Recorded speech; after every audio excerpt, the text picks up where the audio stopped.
Om Swastiastu, kami dari kelompok 3, perkenalkan nama saya Putri Angelina Parasari Ningrum dengan NIM 19170511030. Nama saya Safira Karin Hidayah, NIM 1917051002. Nama saya Made Rizka Darmayanti, NIM 1917051009.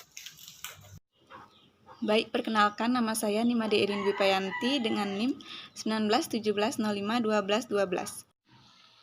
Perkenalkan, nama saya Dewa Ayu Made Adinda Ratnasari dengan NIM 19170511114. Perkenalkan, nama saya Igusti Ayu Agung Ari Pratnyasminta Dewi dengan NIM 1917051128. Baik, materi yang akan kami bahas kali ini mengenai tujuan kerangka konseptual. Kerangka konseptual adalah suatu acuan dalam pengembangan standar akuntansi dan solusi atas berbagai hal yang belum diatur dalam standar tersebut. Adapun kerangka konseptual akuntansi sektor publik, di mana itu merupakan konsep yang mendasari penyusunan dan penyajian laporan keuangan dalam sektor publik untuk kepentingan eksternal. Selanjutnya, adapun tujuan dan peranan kerangka konseptual akuntansi sektor publik. Yang pertama itu ada penyusun standar akuntansi pemerintah dalam melaksanakan tugasnya. Yang kedua itu sebagai penyusun laporan keuangan dalam menanggulangi masalah akuntansi yang belum diatur di dalam standar. Yang ketiga itu sebagai pemeriksa dan memberikan pendapat mengenai apakah laporan keuangan disusun sesuai dengan standar akuntansi pemerintah. Dan yang terakhir, para pengguna laporan keuangan dalam menafsirkan informasi yang disajikan pada laporan keuangan yang disusun sesuai dengan standar akuntansi pemerintah.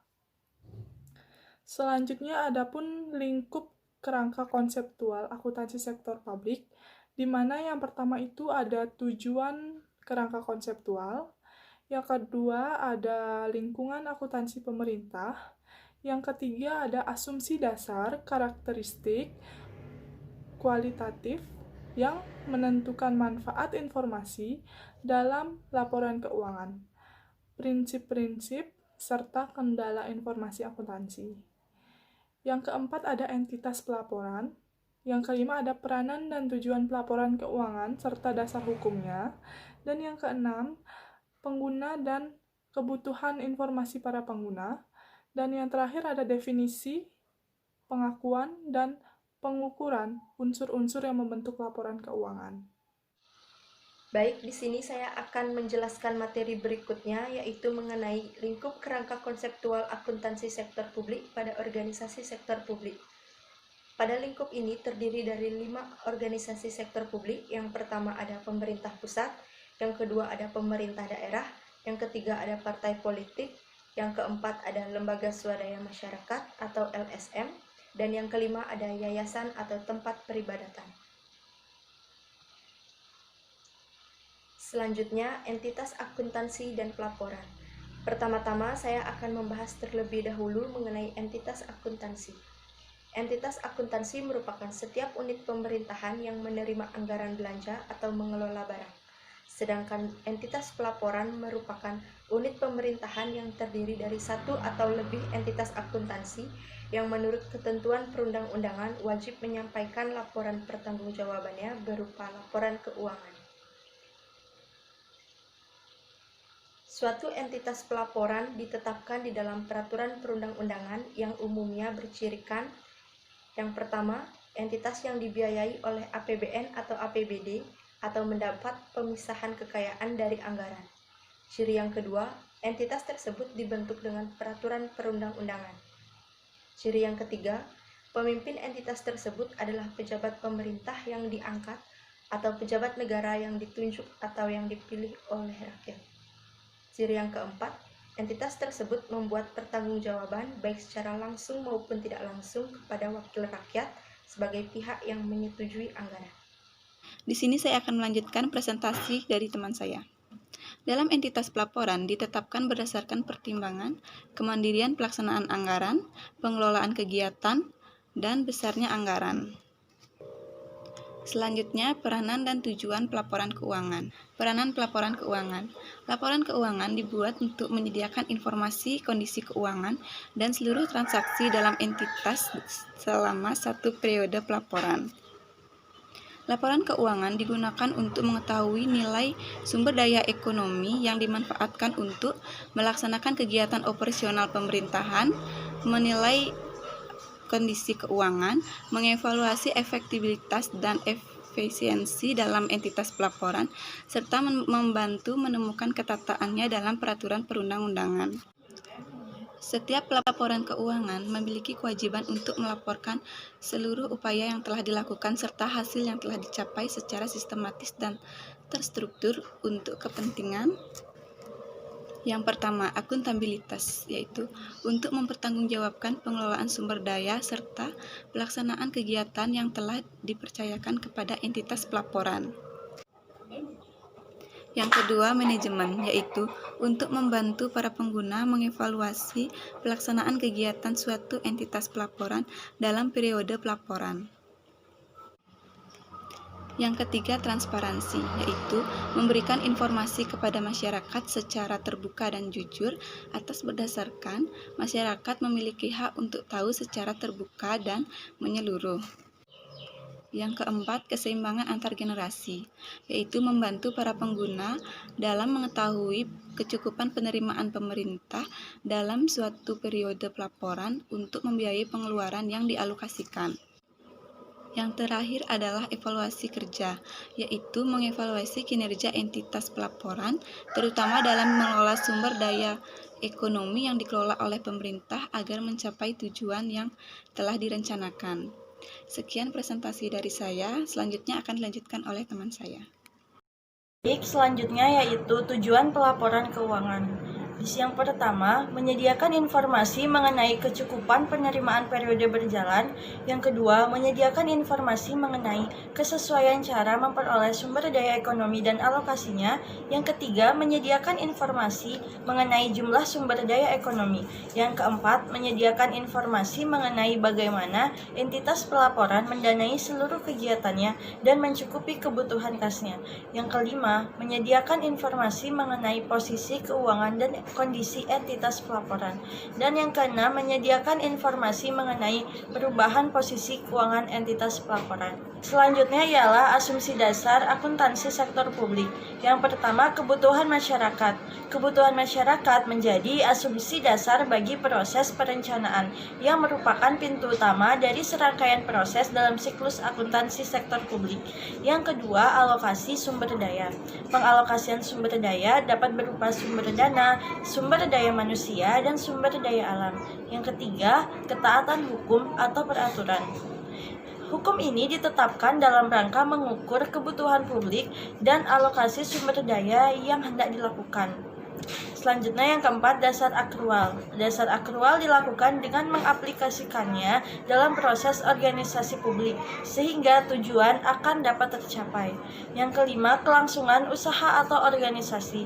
Dengan dilaksanakannya dasar hukum, organisasi dapat mempertahankan kelangsungan hidupnya sesuai visi dan misi organisasi publik. Yang terakhir yaitu akuntabilitas kinerja. Siklus akuntansi sektor publik diakhiri dengan proses pertanggungjawaban. Proses inilah yang menentukan penilaian keberhasilan sebuah organisasi publik dalam mencapai tujuan. Baik, saya akan melanjutkan materi berikutnya mengenai karakteristik kualitatif laporan keuangan. Apa itu karakteristik kualitatif? Karakteristik kualitatif adalah ciri-ciri khusus dari sebuah mutu. Jika diimplementasikan pada akuntansi sektor publik, karakteristik kualitatif akuntansi sektor publik adalah ciri khas informasi akuntansi organisasi dalam sektor akuntansi publik yang berkontribusi pada penentuan kualitas produk setiap unsur akuntansi sektor publik. Adapun ciri yang dimiliki yaitu yang pertama, dapat dipahami atau understandability. Untuk dapat memahami laporan keuangan dengan baik, pengguna diasumsikan memiliki pengetahuan yang memadai tentang aktivitas ekonomi dan bisnis serta asumsi dan konsep yang mendasari penyusunan laporan keuangan. Yang kedua, relevan. Laporan keuangan dikatakan relevan jika dapat mempengaruhi pengguna dalam pengambilan keputusan ekonomi. Yang ketiga, keandalan atau reliability. Arti andalan adalah jika informasi pada laporan keuangan bebas dari pengertian yang menyesatkan dan kesalahan yang signifikan atau material. Dan yang terakhir, yang keempat, yaitu dapat dibandingkan atau comparability. Untuk mencapai tujuan ini, entitas harus menerapkan kebijakan akuntansi yang konsisten dari satu periode ke periode berikutnya. Dan jika ada perubahan kebijaksanaan yang disebabkan standar yang berubah, maka harus diungkapkan. Di sini saya akan menjelaskan tentang prinsip akuntansi dan laporan keuangan dalam akuntansi pemerintah. Standar akuntansi pemerintah berdasarkan peraturan pemerintah nomor 71 tahun 2010 mengemukakan 8 prinsip yang digunakan dalam akuntansi dan pelaporan keuangan. Yang pertama ada basis akuntansi yang digunakan dalam laporan keuangan pemerintah dalam bisnis akrual untuk pengakuan pendapatan, laporan operasional, beban, aset, kewajiban, dan ekuitas. Yang kedua ada nilai historis. Aset dicatat sebesar pengeluaran kas dan setara kas yang dibayar untuk memperoleh aset tersebut pada saat perolehan. Yang ketiga ada realisasi. Bagi pemerintah, pendapat basis kas yang tersedia yang telah diotoritaskan melalui anggaran pemerintah, suatu periode akuntansi akan digunakan untuk membayar utang dan belanja dalam periode tersebut. Yang keempat ada substansi mengungguli bentuk formal. Untuk menyajikan dengan wajar transaksi serta peristiwa lain yang seharusnya disajikan, maka transaksi perlu dicatat dan disajikan sesuai dengan substansi dan realitas.